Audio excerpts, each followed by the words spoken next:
Negesi Sumpah Pemuda wonten ing jaman samenika.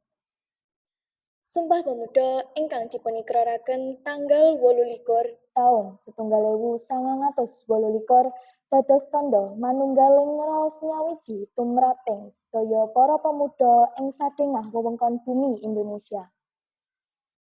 Perjuangan boten mandeg ananging tetep terus dilaksanakaken awujud kegiatan enggal sanesipun. Bab punika saged dipunbuktikaken lumantar kiprahing para pemuda. Tuladhanipun nalika Indonesia ngadepi pandemi COVID-19, wonten satunggaling generasi muda ingkang asma Dr. Mira, tenaga medis ingkang kalebet salah satunggaling perawat garda depan nalika ngadepi pandemi COVID-19. Miturut Dr. Mira ing salebetipun mangsa pandemi COVID-19 punika, generasi muda tumuli kedah nyawiji malih kangge ngadepi pandemi COVID menika. Pepalang aurat ingkang dipunadepi inggih punika kirangipun pemahaman warga masyarakat babagan COVID-19.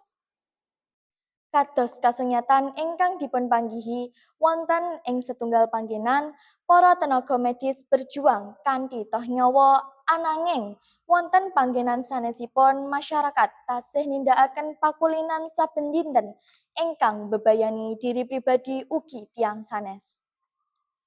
Ananging Dr. Mira ugi ngakeni bilih pambudidaya kangge ngendheg nyebaripun COVID-19 betahaken manunggaling tekad sedaya warga masyarakat boten mligi wonten ing tenaga medis kemawon.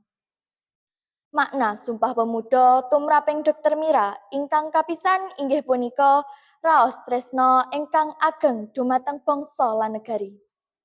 Raos tresna punika tartamtu badhe nukulaken semangat nindakaken kasainan kangge kuncaraning bangsa lan negari. Kaping kalihipun dipundadosaken sarana kangge nanemaken semangat nasionalisme wonten diri pribadinipun.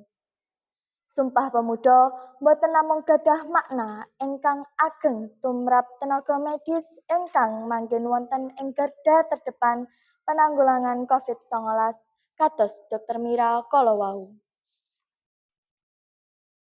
Tumrap Inayah Wahid, putranipun Kyai Abdurrahman Wahid utawi Gus Dur, Presiden ingkang kaping sekawan, ikrar Sumpah Pemuda ugi anggadhahi makna ingkang ageng. Miturut Inayah Wahid ingkang aktif wonten ing kathah kegiatan sosial, generasi muda anggadhahi peran penting kangge mujudaken persatuan kangge nggayuh kuncaraning negari. Betahaken tekad lan gotong royong kangge mujudaken Indonesia minangka griya ingkang makmur tumrap sedaya warga masyarakat. Ingkang rumaos Indonesia minangka griyanipun inggih kedah purun nyambet damel sesarengan.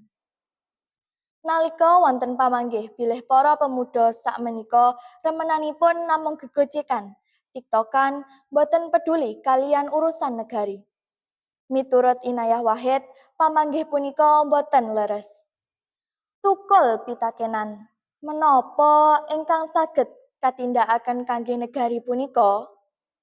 Sedaya warga tartamtu nggadhahi pitakenan punika tebih wonten ing lebet manahipun piyambak-piyambak.